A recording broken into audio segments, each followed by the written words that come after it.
Welcome to the this month's meeting of the Azure User Group.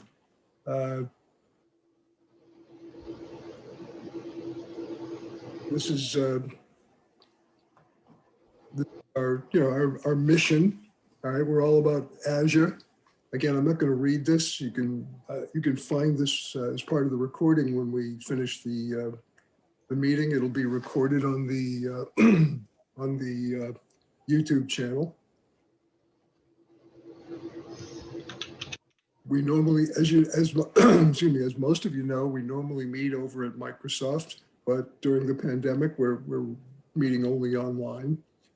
We currently have over 1,700 members, and we're growing all the time. And I want you to tell your friends and coworkers, about us. We could always use more members.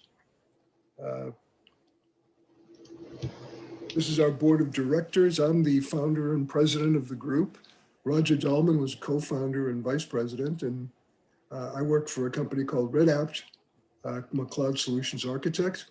Roger is an enterprise architect with Deloitte here in Nashville. And Tim, who's our feature presenter tonight, is a member of our board. And you probably, Tim, the standard joke is Tim is someone who needs no introduction, but Tim's pretty well known. And Tim is a Microsoft Azure MVP and a Pluralsight course author, and he's written a few books. Okela Alred is our board member and director of academic outreach. She works with the colleges and the universities in the area to recruit more members. And Matthew Puckett is a global, he's a principal national cloud solutions architect with Microsoft, and he helps us acquire meeting space and helps us with our relationship with Microsoft. Jack Hagler from Vaco is been our refreshment sponsor for 7 years. He's associate director of recruiting at Vaco. Again, this is a little more about us. We meet at Microsoft. We have sponsors. Vaco has been providing refreshments. My company provides my time to help run the group. And we're a member of the National Technology Council, which is an Uber group over all the technology groups here in Nashville. If your company's interested in co-sponsoring a future meeting, you got something that we can give away or raffle off to our meetings, let us know. Roger Dahlman, you can contact him at that address. He'll handle that for us. Tonight, it gives me great pleasure to present Tim Warner, who's going to talk to you about Azure Resource Manager, template development, and best practices. And Tim, I'll turn the stage over to you now. All right, Bill, thanks a lot. Let me get my screen share going here. Yeah, you're right. The interface here changed quite a bit just recently. Yeah, they keep making changes. Yeah. I'm not getting a preview anymore. Now it does a border around the screen. Okay, I think I've selected the right monitor. Let me hit share. Hang on. Uh-oh. Hi, I'm sorry to jump in, guys. This is Sarah Fleming. I think that we have some people stuck in the lobby, and it keeps telling them that the host is hasn't let them in yet. Okay, well, let me check that out. Bill, while you're checking that out, I'm teaching from a Mac tonight, and they make you horse around with preferences. I need to leave and come right back in. I'll be less than 10 seconds, I hope. Okay.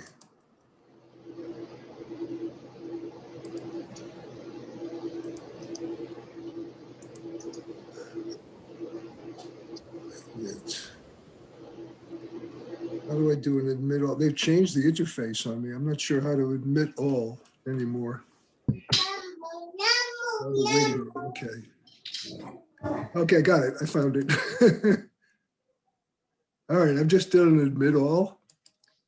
So everyone should. All righty. We got more. Yeah.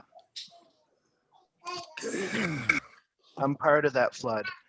When you get a moment, could you boost my privileges again, Bill? It reset back to what it was originally. Okay, hang on. Let me see. Sure, Get you. Sure. Take your time. Let's see.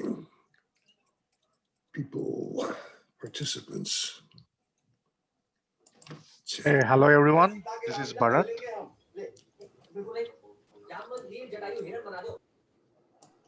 Okay, I made you the host, Tim. Okay. How do you want to handle participation? Do you want to do a mute all and then selectively unmute? Yeah, go ahead. And I will keep an eye on the waiting room and admit people as they show up. Okay. Well, I don't have mute controls, but I can at least share my screen. Okay. Well, all right. If it becomes to be a problem, then I'll do something. Okay, sounds good. Okay. All right, well, let me make sure.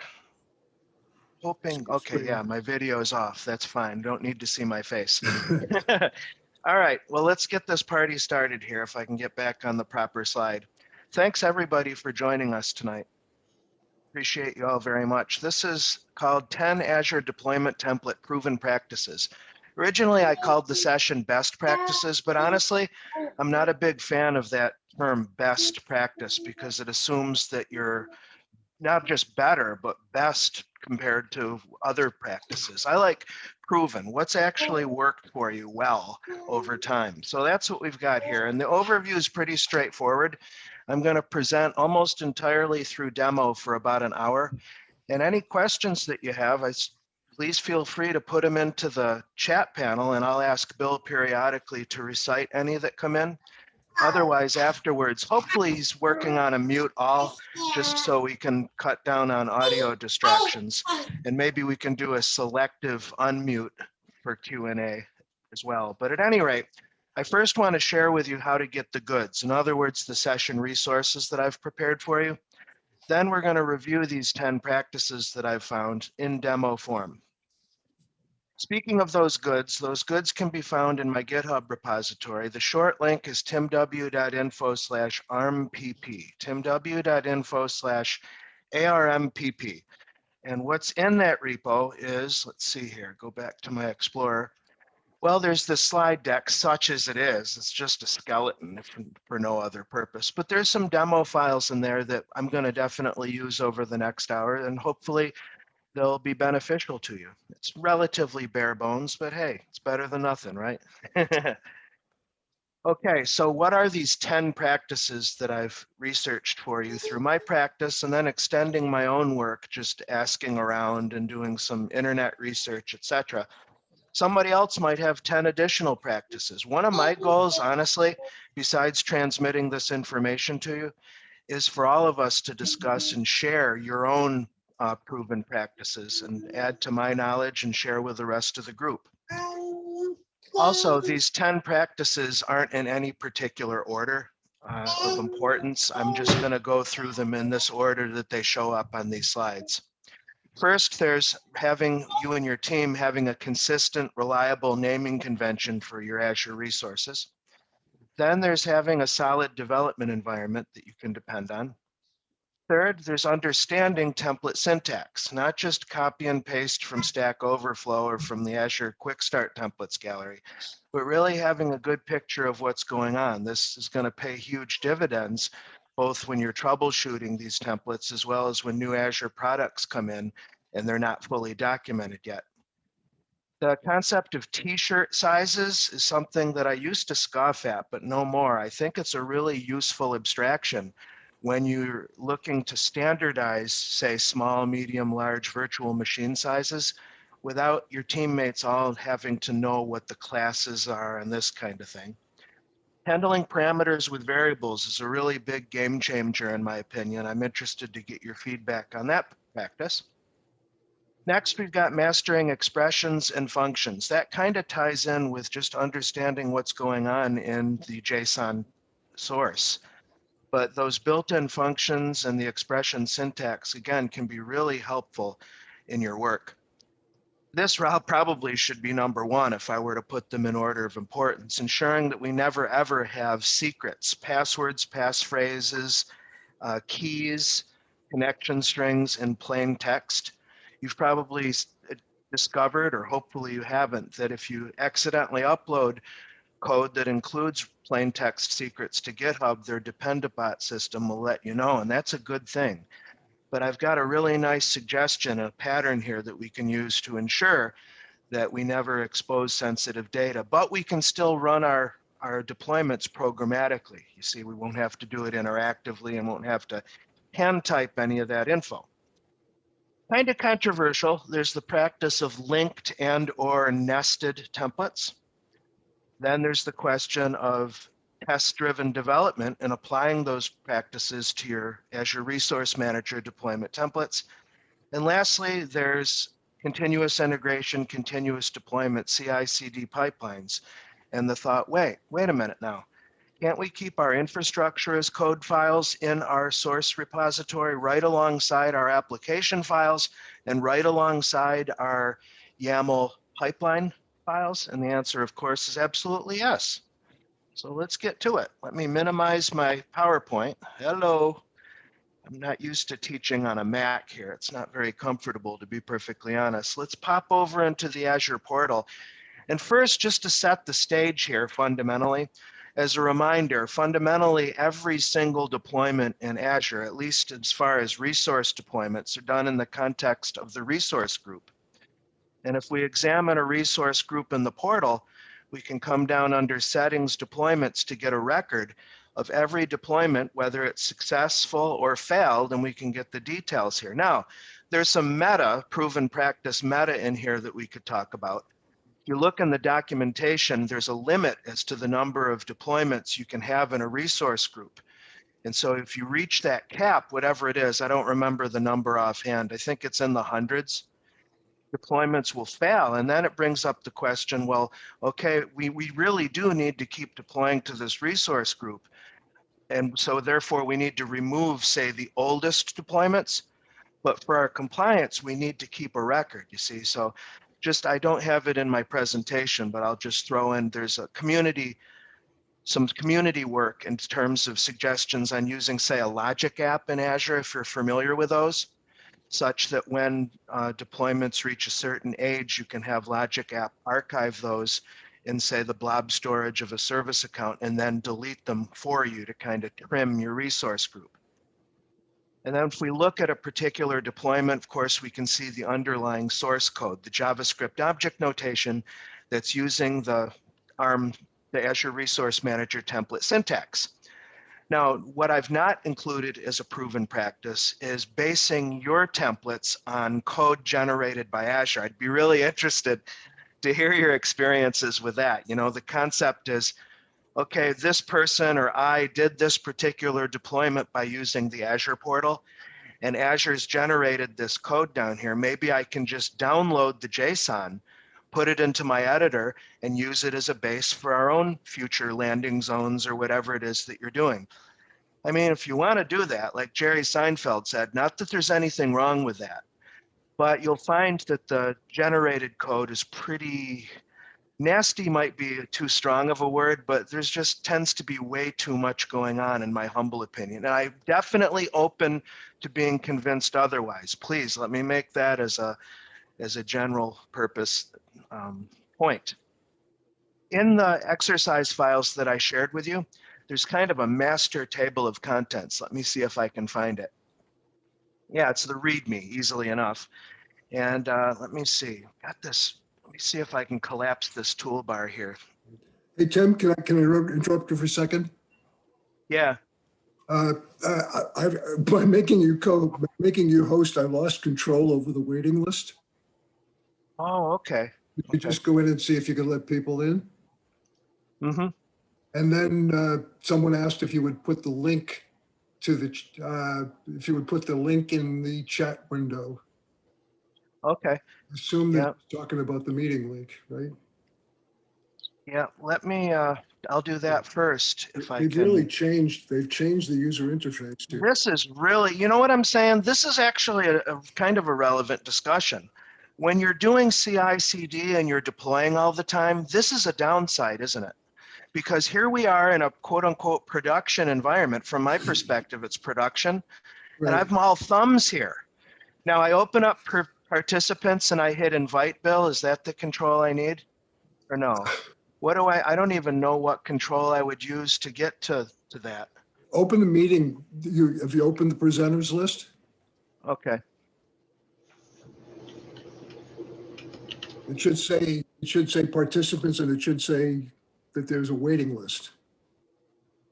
Okay, let's see. More participants. Waiting room 10, admit all. There we go. I got it, Bill. Okay, Good. thanks. I'll I shut. learned something. All right, so back to what I've got on the screen here. Hopefully I did put the session URL in the chat. It's timw.info/armpp. And hopefully right now you're looking at those files in Visual Studio Code. And now let me go back to my original hide command so I can see what I'm doing here. Yikes. So the README file in that repository, let me render it so it's easier for us to look at. Let me walk you through what it is. First of all, there's my contact details, that's fine. And then for each of those 10 points, I give what I think are the highest value resources I could find in my research. So first, I don't really need to demo this. The question of you're having a consistent naming convention for your resources, why is that important? Well, my gosh, let's count the ways. For cost reporting, for knowing what's what and what's where. If you're using taxonomic tags, that's another whole kettle of fish in terms of Azure governance, isn't it? The best I could find there from Microsoft is they have a specific naming and tagging guidance doc that you can look at. And again, during Q&A or whenever, I'd love to hear your thoughts on that. Now, how does that fit into our template deployments? Well, it fits in all day long, because what are we doing in part for every one of our template deployments? We're naming resources, aren't we? So there's that. Other benefits of having a consistent naming convention, besides just for organizational purposes, it seems to me, it should make your development work with templates much easier. You don't have to worry about building huge concat functions where you're trying to generate globally unique names. Hopefully part of your naming convention takes into account that certain Azure products, I think of the general purpose storage account offhand, has to have a globally unique name because, like everything else in Azure, it hangs off of a Microsoft public DNS zone. All right, let's take a closer look at 2 here. What I recommend, having a solid template development environment. Right, you can do some work directly in the Azure portal with templates. Azure Blueprints, I'm looking at you. What you use, I'd be interested to know. I mean, as far as the Microsoft tools go, my favorite now is Visual Studio Code. You can use Visual Studio as long as you install the Azure workload. It's got fine template management controls. But in my humble opinion, I make a case for VS Code being my preferred template editor. Why? Well, as long as you've got it outfitted correctly. And let me just briefly explain how I would recommend setting up Visual Studio Code for ARM template development. We know that VS Code is free, open source, and cross-platform, number 1. So we're going to install the application. Number 2, we'll want to have Powershell Core, some edition of version 7 PowerShell on your machine.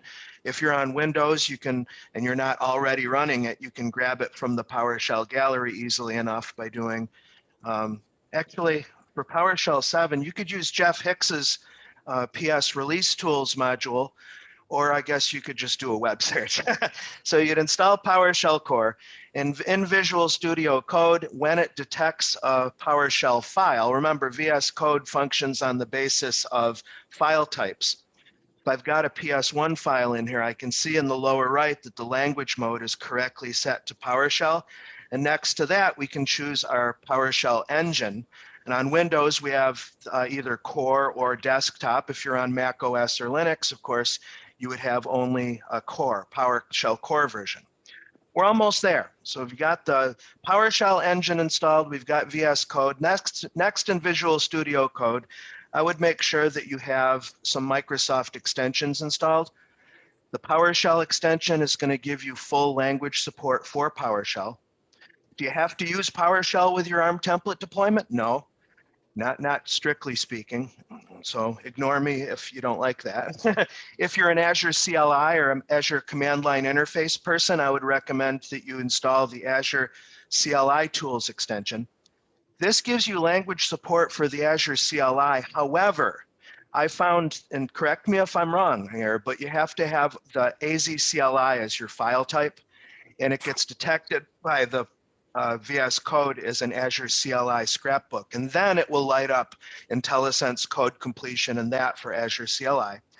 But for our template development, by far the most important extension is the Azure Resource Manager tools. This is critical. Number one, it's going to give us template language support. So as we type, we're going to get IntelliSense. And that, in combination with Azure PowerShell, nowadays Azure PowerShell commands will do IntelliSense completion on resources as well. And you're going to see that as we move on here. That would be something else we would want to install. And we could do that directly from the PowerShell gallery by doing install module name AZ. AZ is a bootstrapper module, and it'll come down and then unpack 2 or 3 dozen of the separate Azure resource provider modules, okay? But ARM tools, in addition to giving us the language support, is also going to give us the snippet library. And I'm a great big fan of snippets. This admit thing is getting to be kind of troublesome, Bill. I don't know if you can reclaim host privileges, or maybe I can find you in the list and make you a co-host as well. Let's see. Yeah, see if you can do that, Tim. Okay, let me do more. Make co-host. Yeah, okay, try that. Yeah, okay, make co-host. There we go. Yeah, the snippets thing you're going to see come into action in just a moment here. Again, this isn't a Visual Studio Code lesson, but I found in my work that, you know, almost everybody working with Azure can use tips and tricks with VS Code, because you wind up tripping over it at one point or another, and you may actually really like it. So you could, for instance, just start typing in the command palette to configure user snippets. And then if you type ARM, you can get to the ARM template.json snippets file. And basically a snippet is simply a code block, a pre-done code block. And the snippets that get loaded with the ARM tools extension were written by Sam Kogan, who's a really known Azure professional and Azure trainer. He maintained these snippets himself, and Microsoft liked them so much, they asked for his permission to include them in the ARM tools. So that's pretty cool. So I think that's it as far as our loadout. So now as far as our template work goes, we can, preferably we're working in the context of a folder. VS Code I found works a heck of a lot better if you're working in the context of a folder as opposed to just loose files. I can add a file here to my ARM PP environment, and you'll see in the Azure documentation they'll use Azure deploy.json as a default name for templates. But of course you may already know this, but that's not a reserved name. You can call it anything. I'll just call this stg.json, and we'll see again in the lower right the language mode is correctly identified as JSON, but VS Code doesn't yet know that this is an ARM template. We can invoke the ARM snippets by typing ARM. And the first one in the list, ARM !tab, gives you just a generic starter. And you're going to see, I hope, some of the benefits that using VS Code conveys. Number one, if you're using an old schema version, like if I change this instead of the latest one, which is April 1st of 2019, if I use an old one that's not going to be aware necessarily of more recent Azure products, that could really cause us unnecessary debugging and troubleshooting. But we're going to find before too long, VS Code is going to alert us and let us know. Either we'll get a pop-up window in the lower right, or here down in the terminal on the problems pane, you're getting live template validation. All of your moves here in the template are being validated against your declared schema. Looks like it's taken a little while to spin up here on my system, but at any rate, there we go. So what's next here? Let's go back to that README file and see what our next one is. Yikes, got a lot of problems evidently. Well, I knew that, but I guess these problems are specific to the template. Number 3 of 10, understand ARM template syntax. Yeah, okay. Well, what do I want to say about this? Well, just looking at these links, the template structure and syntax link in the docs is fine. But this second link, I want to draw your attention particularly to. Let me click out to this location. The ARM or Azure Resource Manager template reference is going to be a go-to spot for you, because as you're developing, you'll want to know what the JSON is. It may be a product that's new enough to where Sam hasn't created a snippet for it yet, and you don't have a snippet handy, so you're going to do it by hand. So we could, for instance, look at Bastion if we were going to do a Bastion host. And if we just select, sometimes there'll be several references here, and it can be a little bit of a Sherlock Holmes thing to find the right one. But the main thing is once you found the resource you're interested in adding to your template, they give you a full run of all of the possibilities as far as, you know, parameters and stuff that are going to be in the resource as part of your template. And then below that, it's really nice that you get a breakdown of all of the property values, which are required, which are not, and what they do. And if it's an enumeration where you have to choose from X number of options, you'll see that. Like down here, it says private IP allocation method. It's not required, but if you provide it, the legal values are static or dynamic. So those can be awfully helpful, just if you do need to go to the source and look up the formal docs, you'll want to look in the Azure docs for their Azure template reference. And I've got that in the exercise files, as you saw. Another thing, I swear this isn't like shameless self-promotion or anything, but I've been working in my spare time on a YouTube series going through ARM template development, starting from the very beginning. And this is a link to the table of contents. I've done about 10 lessons or so. Lastly, there's the Azure Quick Start Templates Gallery, which can be a good place for education, can also be a good place to look for, you know, without reinventing the proverbial wheel kind of thing. If you're going to deploy, again, Azure Bastion keeps coming to my mind for some reason. Maybe somebody has already developed this. And it's all stored in a GitHub repo. And if you know this, please bear with me, because I never know without us being face-to-face and communicating what skills and experience you're coming into the session with. So I just try to shoot for the middle and hope for the best. The Azure Quick Start Templates Gallery has a public page at azure.com. And the things that I just want to point out here that may not be obvious is that number one, there's no service level agreement or support or anything like that. These are truly use as is at your own risk kind of things. Number two, the people who submit to the gallery are A, Microsoft employees, B, partners and members of the community, and C, companies and independent software vendors. So you've got kind of a wild west in terms of a template quality and so on. Microsoft has taken some steps over the last year or so to improve consistency with these templates. But, you know, it's just a question of you coming in here. There's a search bar somewhere. There it is, right up here. So we would just do a search, for instance, if we were looking for Azure Bastion, and we would find a template that's closest to what we want. Azure Bastion as a service. I'm not sure what that means exactly. And then you can see in this case, the same person tried to submit the same project twice a couple months apart. I guess we'd go with the most recent one. And one of the requirements now to submit a template to the gallery is that you have to have what's called a UI definition file. And that gives you the structure to be able to use the portal interface when you do a custom resource deployment. This interface is controlled by another JSON file that has a separate syntax. We don't need to worry about that though. We would browse to GitHub and you could clone, or just what I do sometimes is I'll find a source file and just show it in raw and do a Control-C and Control-V into Visual Studio Code, and away we go. Anything else about that? I think that's good.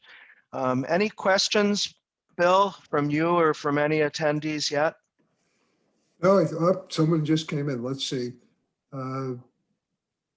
Just a couple of comments in the chat. No questions. Okay. All right. Yeah. So coming back to that JSON file I created a moment ago, it looks like all the problems were specific to this README. Whatever. We'll leave that alone. Let me see if I can pinch zoom here. The Mac is just so different. That's one thing about Apple. They used to have the logo, the catchphrase or whatever you call it, think different. Maybe 10 years ago that was cool, but I don't think that's so cool now. But at any rate. So what do I want to say about JSON? In keeping with that proven practice of understanding what's going on in the JSON, lightning round lesson here, ready? JavaScript object notation, a data representation format. We could call it semi-structured. It optionally can be validated against a schema. ARM templates absolutely are. We have to have in our JSON document a schema declaration that points to one of Microsoft's deployment template schemas. And if you look at this file, all of these schema files are in GitHub, as you would expect. you'll find rules of the game. In other words, all of the resource definitions and what the legal values are and this, that, and you want to use the most recent one so that it'll have as definitions for all of the most recent generally available products. And I intentionally am using an older version, and I'm just patiently waiting to be let known by VS Code, because it will offer to update it to the latest, which is April 1st of 2019. Okay, so schema has to be there because that's how we're validating our template is valid before Azure Resource Manager processes your deployment. Content version has to be there too, and it has to be a 4-section number. And just a quick way that we can fail template validation is to change that.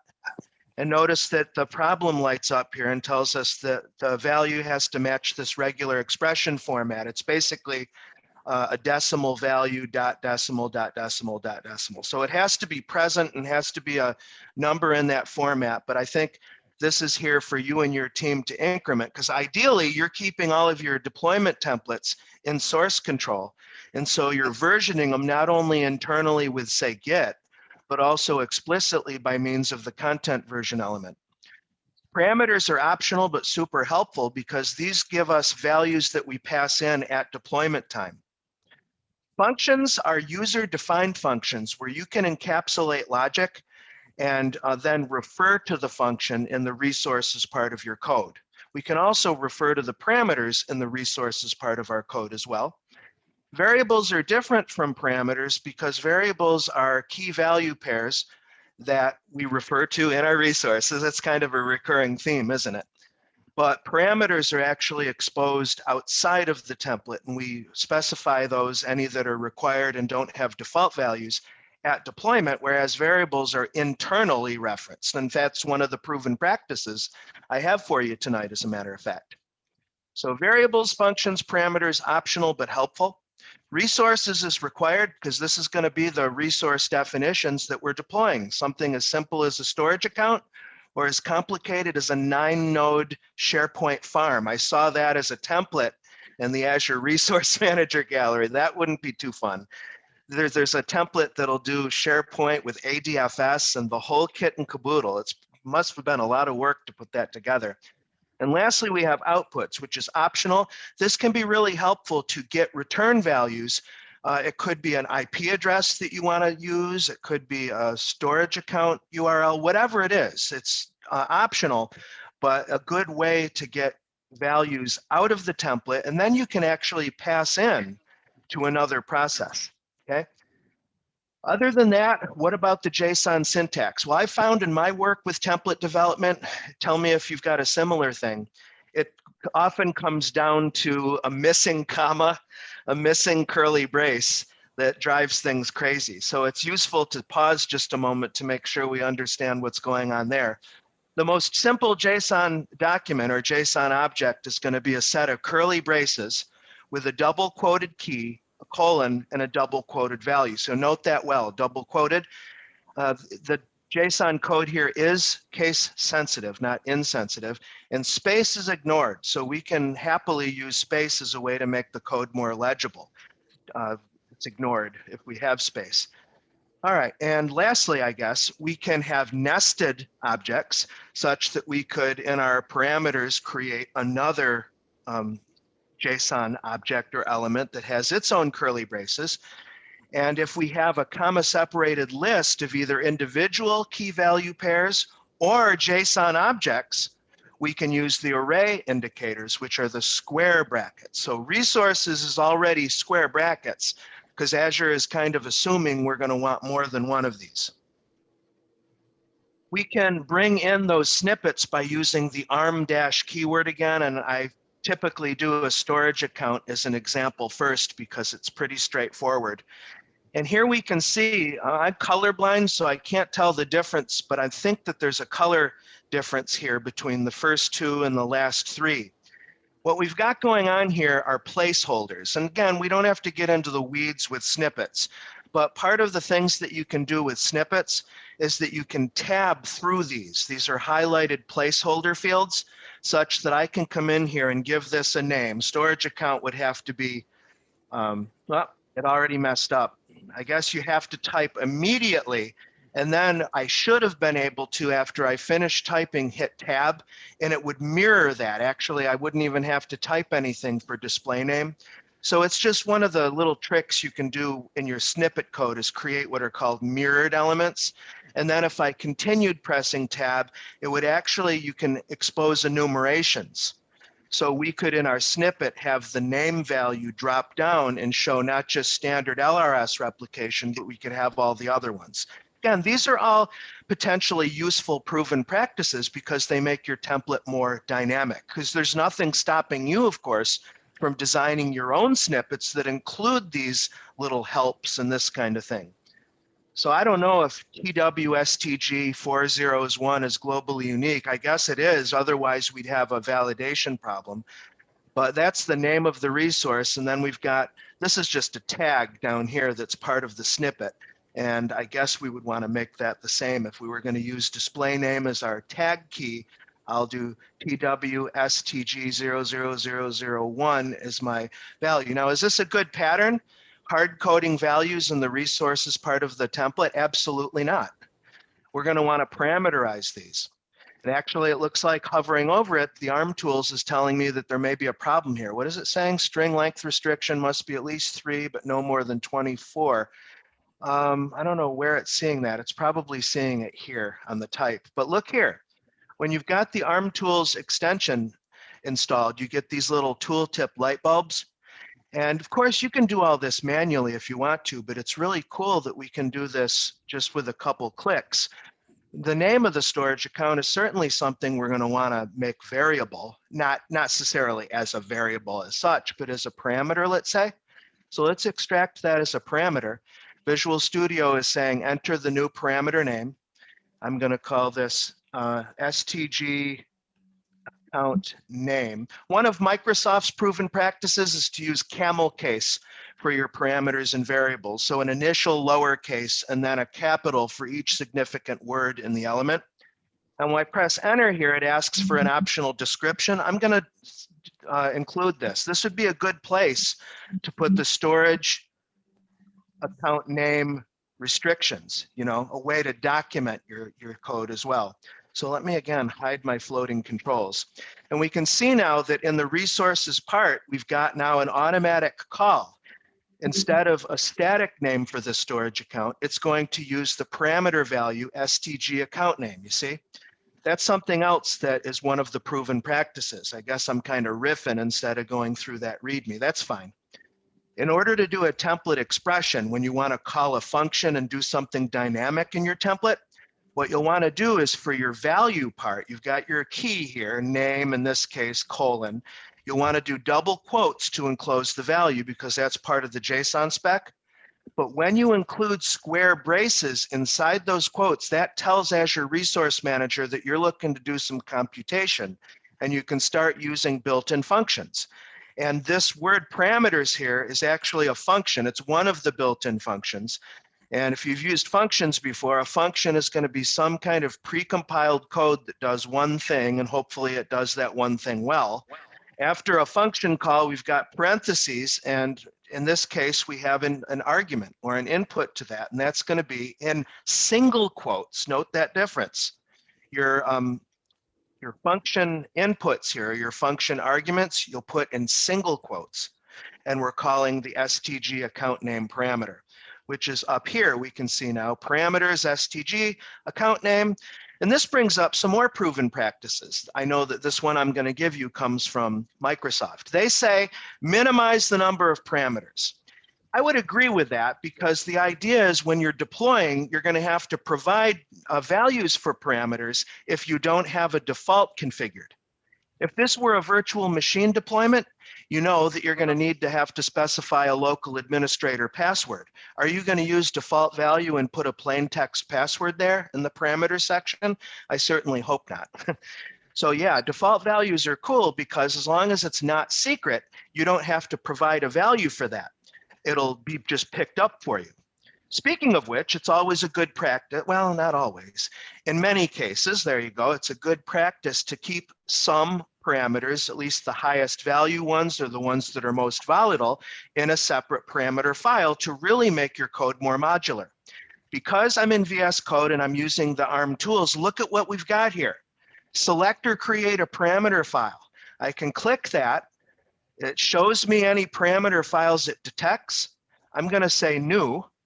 Do we want all parameters or only ones that are required? It says parameters, in other words, that don't have a default value. I'm going to say all. There's only one right now. And we're asked to name it. stg.parameters.json is the default. I'll accept that. That's fine. So now I've got a separate file here, and that's something else you see in the Azure Quick Start Gallery. The Azure deploy.template being the name for the template, and Azure deploy.parameters.json being the parameter file name. Again, there's nothing reserved or required there. You can call them foo and bar as far as that goes. You just need to address them properly when you're deploying. Now, what's the layout here of the parameters file? Well, in our template file itself, in the parameters block, we're defining the name of the parameter. Camel case is Microsoft's suggestion. The data type, and you can read all the valid data types in the ARM docs. I link to that in the README as well. If you're going to do a default value, cool, you can pop it there, and you can actually do an expression here as well. You don't have to do a static literal string as a default value. And lastly, look here, we've got this metadata object here. What is this? Well, this speaks to documentation that I'll throw in as the 11th proven practice. How's that? You know as well as I do, I'm sure, that documentation can be controversial. It can be annoying. It can be too much, too little, right? It's a question of Goldilocks and the three bears. What's just the right amount of comments? I use comments and templates a lot for my own internal reference, and I probably will nuke them when it comes time to share the template or actually deploy it. Or in a team environment, you may want to keep the comments. What's the lay of the land there? Can you do line comments in ARM templates? You can, but it's not strictly speaking legal. In other words, we can do something like this. Make this an expression. See, so we can use C# style line comments anywhere in the template. And Azure Resource Manager is okay with it. However, the JSON spec is not. So if you're using, I use sometimes a VS Code extension called Markdown Lint. It's very strict though. And it won't like that at all because that's not legal JSON. But Microsoft has made changes to their schema to where it recognizes line comments now. I suppose the letter of the law way to go would be to do something like this. Notice for your parameters, you can do a metadata with a nested JSON object description, and then you can add your documentation there. Another thing, you can actually add the metadata description even anywhere else, particularly in the resources part of your template as well.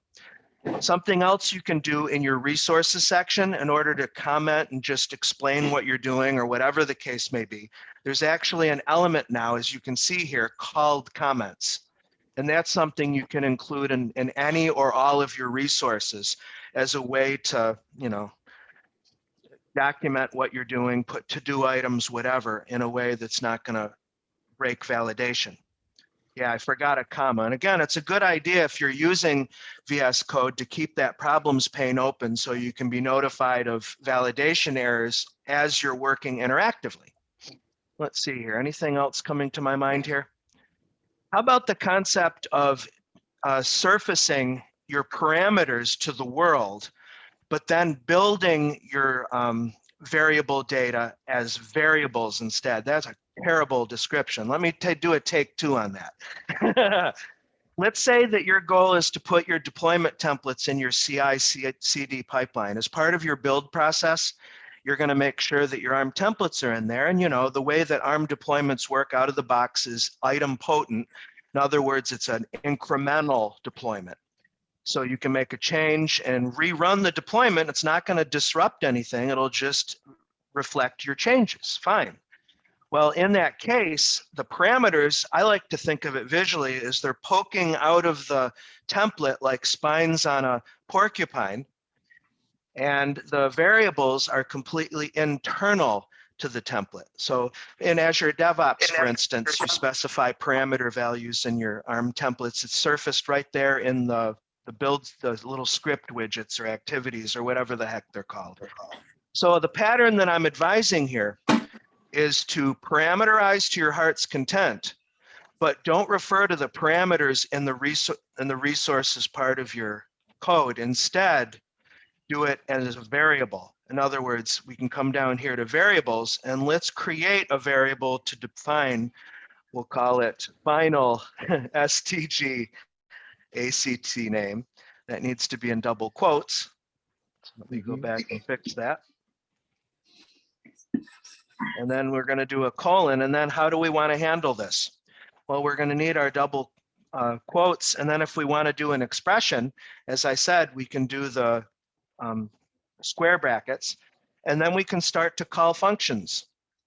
For instance, if we start to type con, notice that the very first thing that comes back is concat. That's a pretty popular function you see in the code. And as you can see, the ARM tools are giving us help here, combines multiple values and returns the concatenated result. What do you want to concatenate together? You know, it could be calls to, it could be a resource group call. You sometimes see patterns where you're trying to get Azure to generate what will be a global unique value. So you'll look up a resource ID of something, just those can get kind of ugly. You can do something really simple as well. You could just say TW, comma, STG. I know this is definitely not very appealing. We would want to perhaps nest an additional function call, which you absolutely can do. Is that valid? I think I'm messing up with the quotes here. The single quotes, I think, is what we need. But again, this is really poor. It's a function of being snowed in. I'm going to blame it on that. Yeah, that's right. That's why.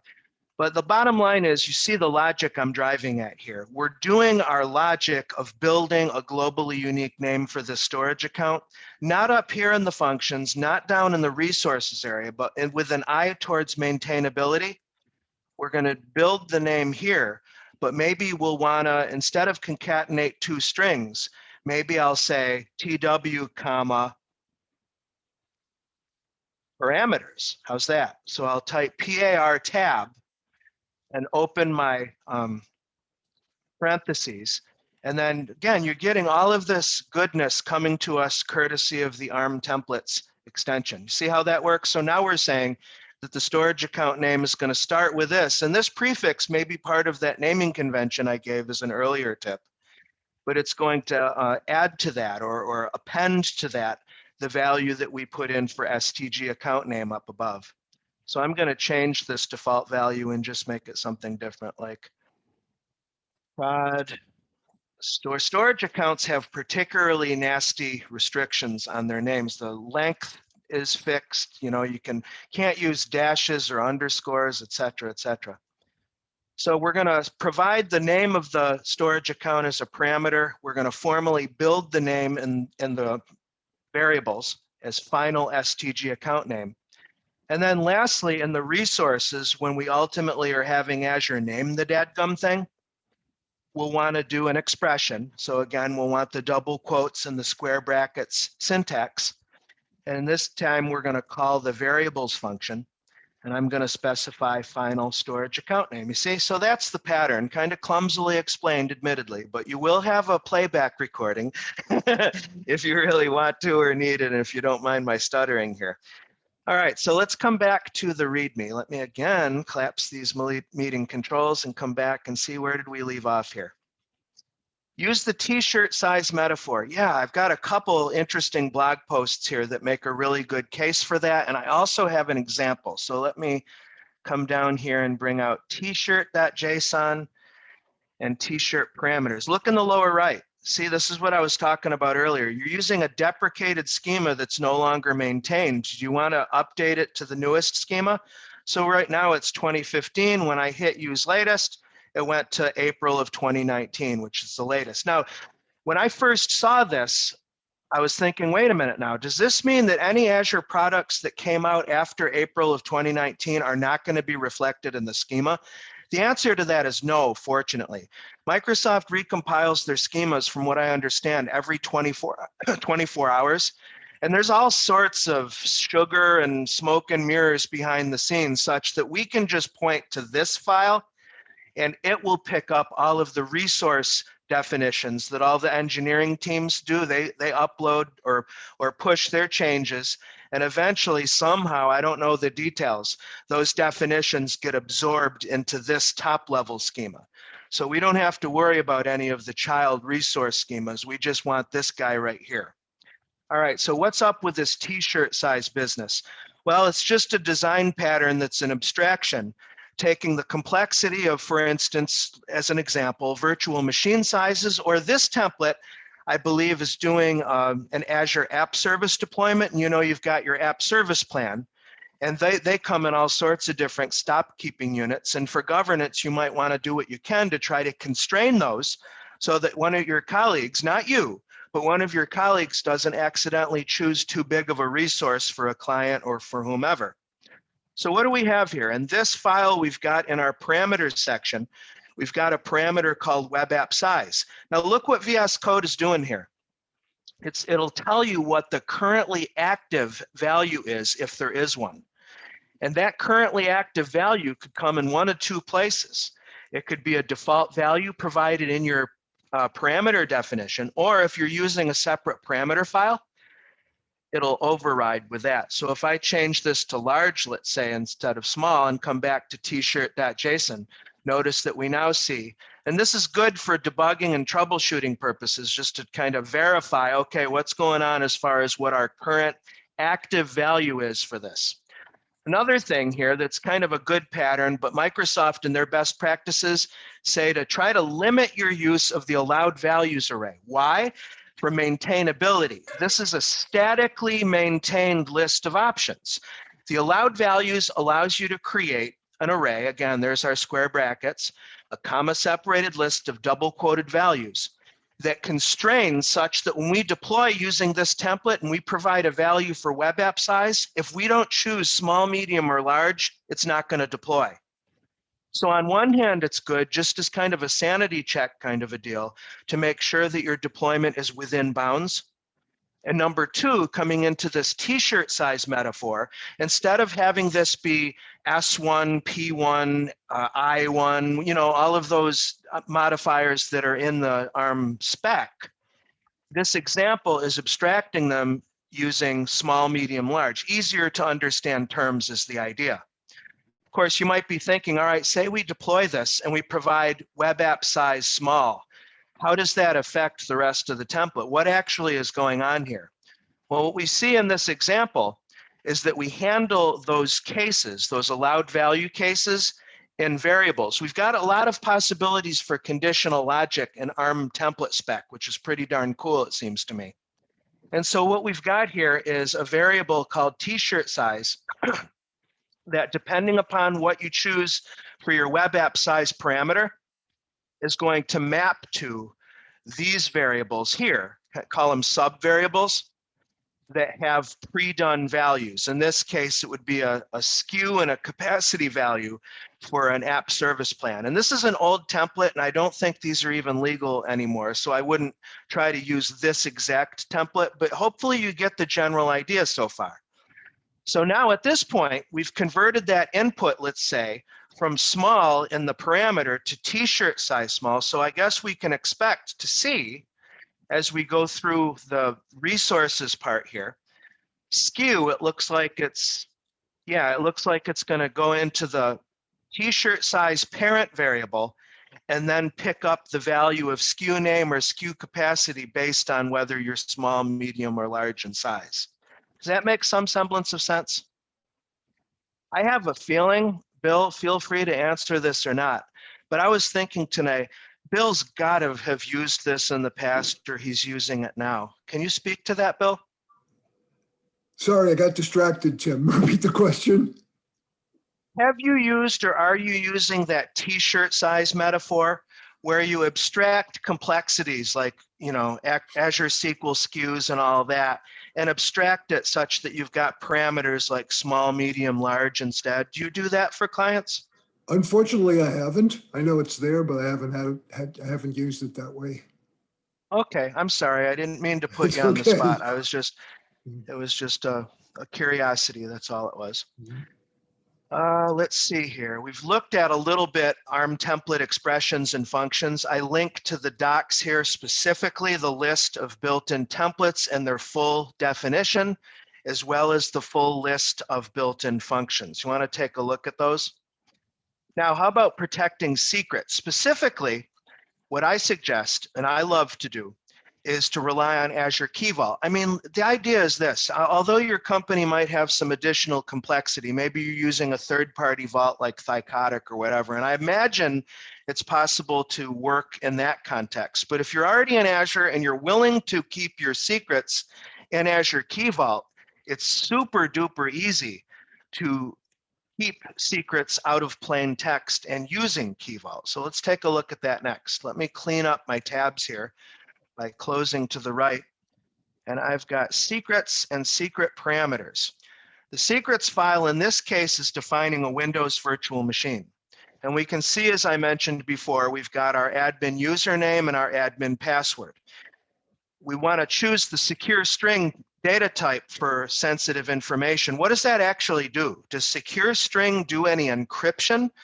Well, I mean, kind of. Not kind of, but not really. How's that? Is that a good response? I mean, it's still not going to protect us against doing something like this, you know, or to choose a really tough password, you know. No, secure string obfuscates or hides the plain text value of this internally. In other words, you won't see it echoed on the console or in Azure. If you go hunt down the deployment JSON, it'll never expose it again. So it's a useful data type to use, definitely, but it's not going to solve the problem that I'm talking about. And that's kind of a human error problem of having your secrets in plain text. So let me make a note of that. Admin password is the name of that parameter. And I think I already have it over here. Yeah, I do. So in my parameter file, notice I've got admin password, pretty dangerous. Value is the default or most common option when you've got your parameter file. Again, just to make it crystal clear, in the template parameters, we define the variable, or excuse me, define the parameter. If we're using a parameters file, all we need to do is in the parameters section, specify the name and the value that we want to do. In this case, we absolutely don't want value. Instead, check it out. We're going to do reference. Isn't that cool? So I'm going to do ref tab, press enter. We're in now a nested JSON object, double quotes. I'm going to choose Key Vault here. Again, that's a nested JSON object. I'm going to do double quotes. We're going to need a resource ID. So that's fine. We'll get that in just a second. I'll put a comma and we'll need one more element. We'll want secret name. And we're not going to put plain text, but we're going to put the name of the secret here. Nice. Well, first of all, what's this ID and how do you get it? Let's just quickly tackle that. Let me, for the, I think 20th time, hide the controls. Go back to the portal and jump on over to Key Vault. I happen to have one here. And in the properties is a good place when you're looking for metadata, resource IDs, and all that. The resource ID, if you don't know, it looks like a partial URL or a URL fragment. I like to define it as a fully qualified path to a resource. It leaves nothing to the imagination. So it's a great thing to reference because it tells Azure exactly where to find the Key Vault. So let me come back here. And now I can come into ID and let me paste that guy in there. And then we need a secret name. I do happen to have one of those as well. So if I come over to secrets, I've got one that I use for VM sometimes. How about VM password 5? Really imaginative name for a secret. So all I need to do is make sure VM password 5, and there you have it. That's pretty neat, isn't it? And again, look, we're getting some errors. I don't know if those are coming from a JSON linter or from ARM tools, but it's not like in these C# comments. So again, that's a call out to using the comments element or the metadata description element to add documentation directly in Json Syntax, but you can do the line if you want to. So you see now that during deployment, we're not going to provide a value for password. Instead, Azure Resource Manager is going to hunt down that key vault and grab that secret and pop that in for us. And that would work for a database connection string, anything that's secret, as long as it could be a certificate, as long as it's in your key vault. Now, here's an important question. How does Azure get the security context for doing that? That is to say, if we want to automate this deployment, how can we ensure that we have the privilege? You know, that kind of deal. That's an important point. Well, in VS Code, it would be a case of who the script runner is. So in other words, using my Azure AD account, because I've signed in using the Azure PowerShell modules, you could do the same thing with Azure CLI. But I've done a Connect AZ account and I've signed in, and let me just quickly get my context to make sure I know that I'm on my correct subscription, sponsorship subscription. Yep, so that's right. Hey, Tim, I've got a quick question from Sven. He wants to know if you can use reference directly in the ARM template if it shouldn't be parameterized. I'm not sure what he means by that, but Sven, if you want. Yeah, to I'm pretty sure I think I understand, and I believe you can do references. There's restrictions to that, but I believe we can do that right in the template. It would be in the resources part when we're providing that, it seems to me. Yeah, but I can't speak any more granularly about that. So what I'm going to do to make sure I don't forget is let me quickly jot that down, and I'll make sure if I get a good answer to post it on my Twitter feed. Let me just put it in a new file here. Track down the reference element use in the template itself. I don't have to use my actual teaching computer here for that. Nice file name. Anyway, where were we? Yeah, I was mentioning that if you're signed in with Azure PowerShell, it's going to be under your Steam. And just for completeness sake, there's two Azure PowerShell commands that are relevant here for deploying the templates. Test AZ resource group deployment. You'd want the resource group name. Again, Azure PowerShell can populate that for you now. And then we would want, there's a number of parameters. You can specify a template file path, or you can do a URI, you know. Whoops. I'm messing it all up. But anyway, what's cool about test AZ resource group deployment is that most of the parameters you can reuse. You can just use your up arrow and change test to new to actually conduct the deployment. And that actually is another tip. So what I'm going to do is clear the screen and figure out where the heck I am, first of all. Do we have that STG file in the current working directory? We do. Let's actually do a dadgum deployment here. Let's go back to our original stg.json, where we had one parameter that does have a default value, STG account name, and we modified it and built the name in variables referencing that parameter. And then internally, we're going to name the storage account calling that variable. Now, there's more we could absolutely do here if we wanted to. As far as the kind, we could build that out. The replication option definitely would be something that I would want to parameterize. Here, standard or premium may or may not be, depending upon what you want. And remember, at the beginning of the presentation, and I see we're getting upwards to an hour or more, so I'm going to try to bring us home here. Always more to talk about than there's time, it seems.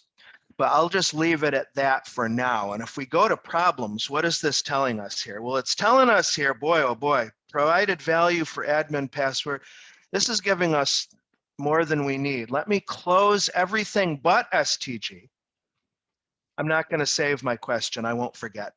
And now it's filtering the list to show only our mistakes. Like, for example, I need a comma after default value, and it looks like there's no other problem. Sweet, good. So let's actually do this. I think we're ready to rock.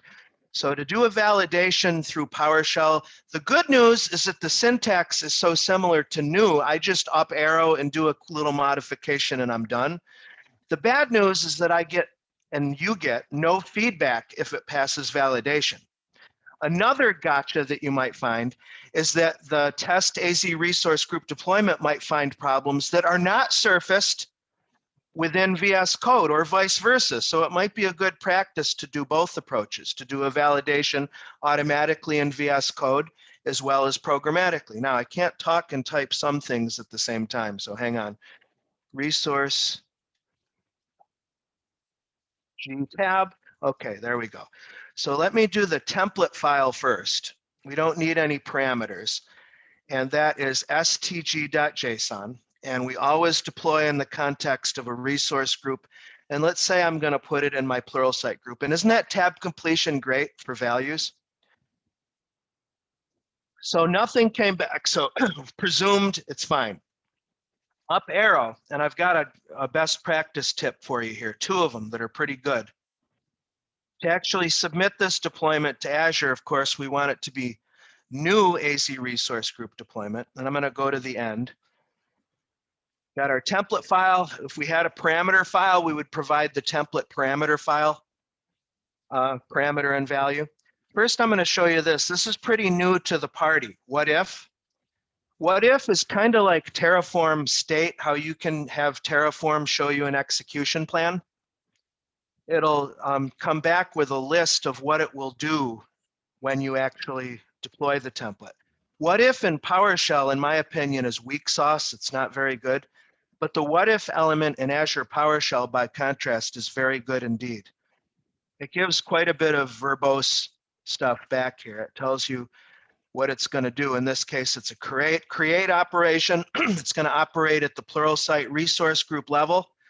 And we're going to add a storage account, and then it echoes back how it's going to build it and so on and so forth. And it also, there's a bug where it messes up your terminal view. As you can see, I need to file this if it hasn't already been filed by somebody. So now let me come back with the up arrow and get rid of what if. What else can we do? Is there one thing, other thing? Yeah, it's optional, but it's a good idea, in my opinion, to name your deployments. I'll call it this user group -stg. And you'll see why in just a second. I guess I could add a verbose flag, but it's too late. I already pressed enter. Why is when we go back to the portal, for example, and look at the deployment record, we're going to see that the name that we provided is going to be reflected in the metadata, which again could be useful for auditing and so on. So there's our user group STG. It succeeded. Nice. And we should see, if we go and look at the underlying template, that it reflects our work as opposed to auto-generated code if we do it through the portal. Okay, so in the interest of time, let me walk you through that README, the rest of it, and call out especially Bicep. I promised Bill that I would give you a very quick lightning round introduction to how Bicep fits into ARM template development. Let's find my README again one more time. Let me render the markdown. Protect secrets, linked templates, basically what we've got there, that link will take you to the appropriate doc article. The best practice there is, let's say you're deploying something more complicated, maybe something that has, you're doing, I don't know, an app service, a function app, a Cosmos DB, n number of resources. You'll perhaps, instead of doing big monolithic templates, want to decompose them. And if you decompose them, do you want to run them all separately in parallel, or do you want to orchestrate them? And there's 2 ways that you can orchestrate. The non-preferred way to go, it seems to me, is to do a link or a nested template, excuse me, not link, nested. And what you can see in the docs here is that when you're nesting a template, in the resources part, you're actually going to include a full template definition. Here it is right here, inside the resources part of your template. That can make your code a heck of a lot more cumbersome and difficult to understand. You know, better it seems to granularize or modularize your JSONs and then use the linking concept here, which is the syntax for that. Is there's some restrictions and there's some pain points. Unfortunately, one of them is that the link has to go to a URI, which introduces questions like, does that mean it has to be publicly accessible? If it's not publicly accessible, how am I authenticating? How am I getting to that URI? Which is kind of annoying. But the idea here is that you can, from your parent, or say, I don't want to say master, or your main template, you can include these links to call additional template deployments that will run. And what you can go one step beyond, you can actually share stuff like parameters and variables. There's a scope keyword that you can add to your code. I've got that in the course files. There's a sample file I have in there called, where is it? Linked template and then nested template. In the linked template document, let me clean up the view a little bit.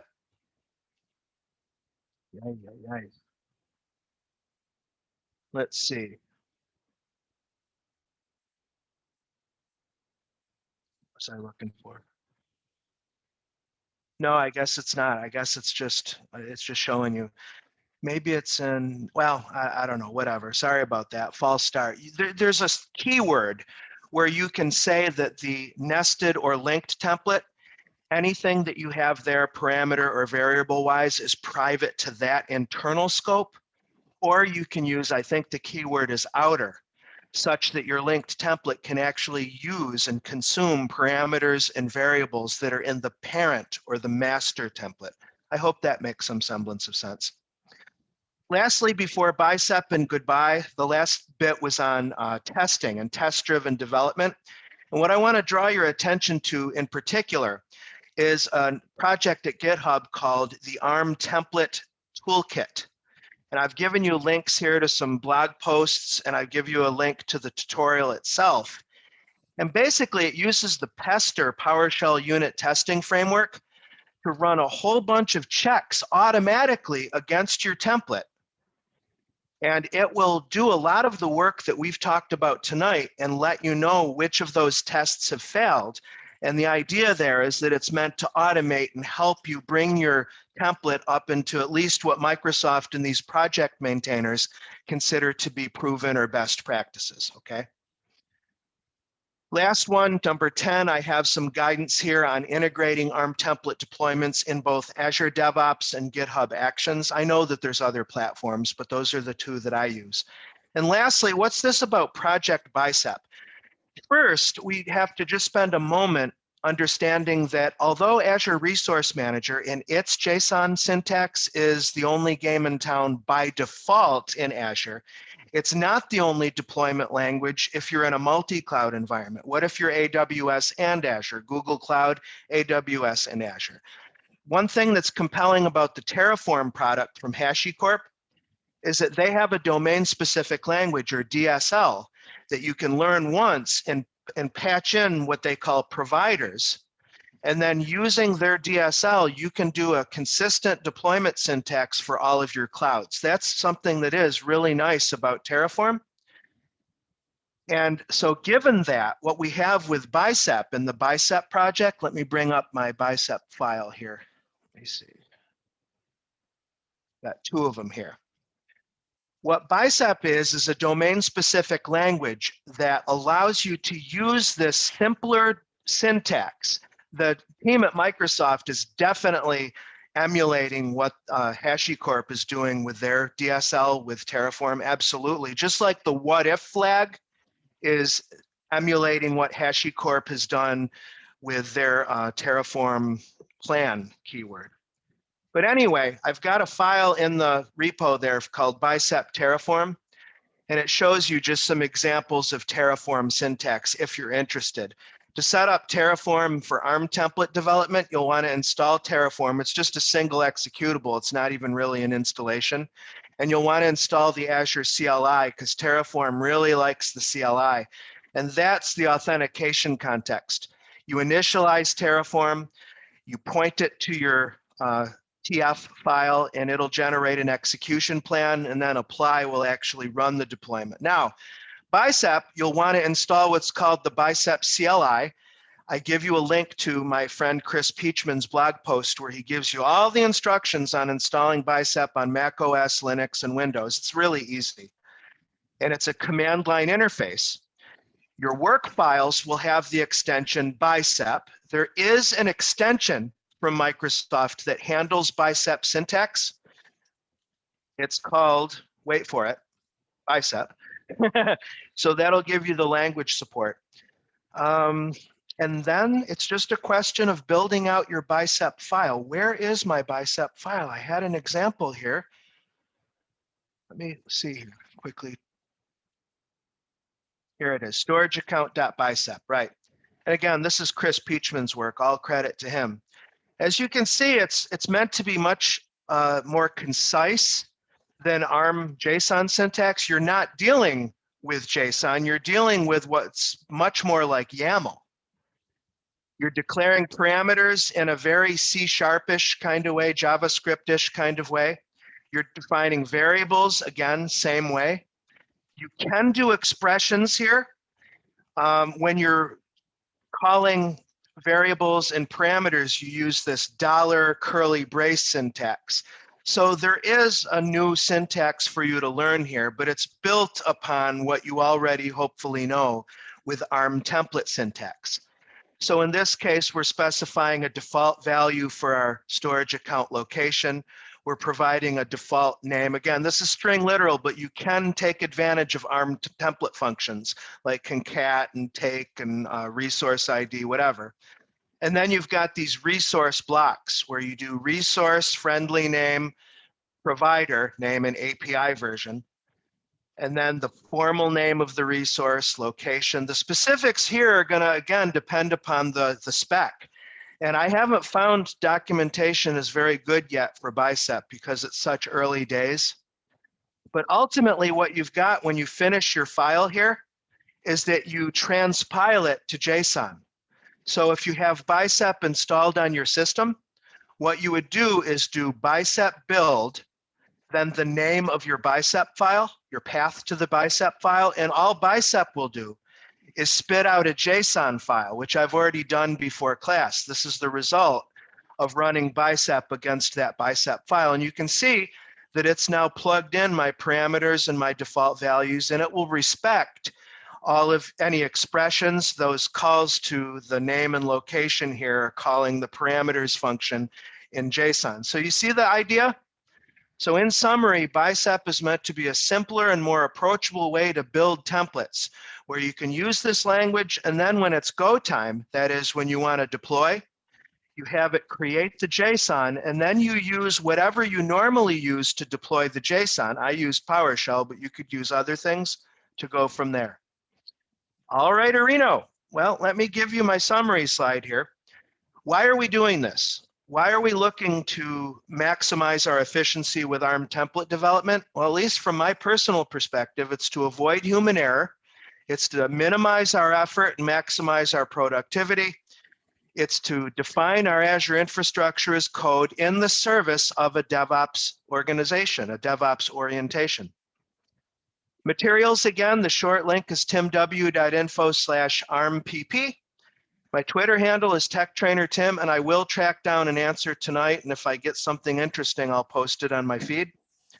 My Pluralsight courses are at timw.info/ps. My website's techtrainertim.com.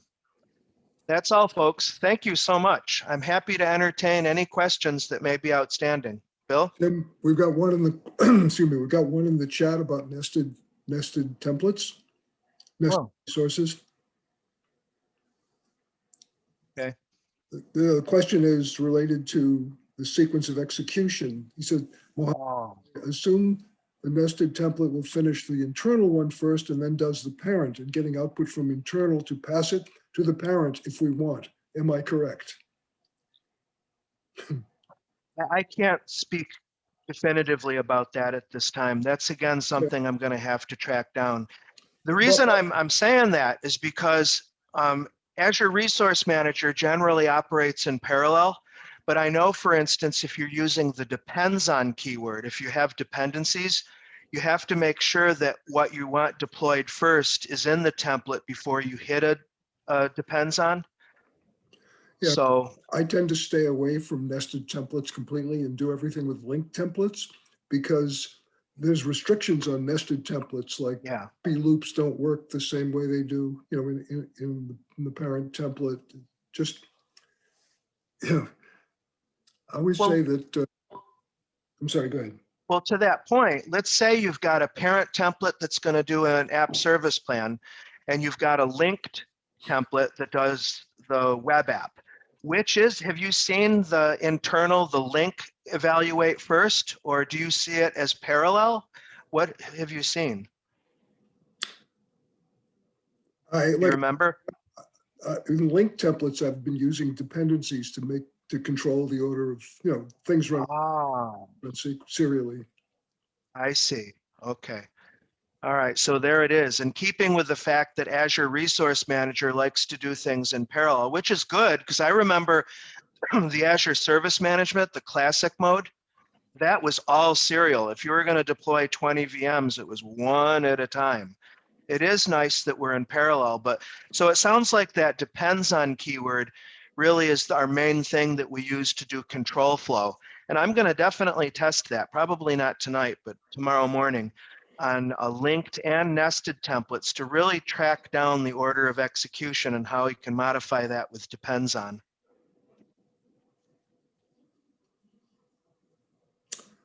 Okay, any more questions?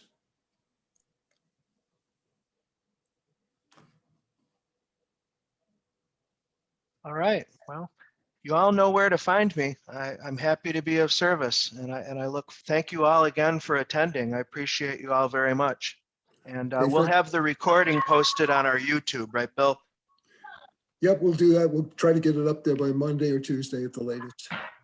Mm-hmm. And I want to thank you, Tim. I've done a bunch of work with ARM templates. Bicep is really looks cool because it's more than Json is. So I'm really happy with it. Json. Yeah, I got kind of snarky today on Twitter, and I'm glad because I caught the ear of a couple members of the engineering team. So I'm going to get more context. I definitely am willing to evolve my view. My initial view was, wait a minute, what is this really giving us? It might have some really good stuff in store for us. Well, Json was never designed to be a programming language. And yeah, I tried to make well it. said. Well said. That's a very good point, indeed. Yeah, because look at AWS. They've used YAML as their standard, and that's a point. I know that it's possible to do Azure, and you can go back and forth between JSON and YAML there. So it's possible. I've never tried it, to author your ARM template in YAML and then use a converter to convert it to JSON. So, anywho.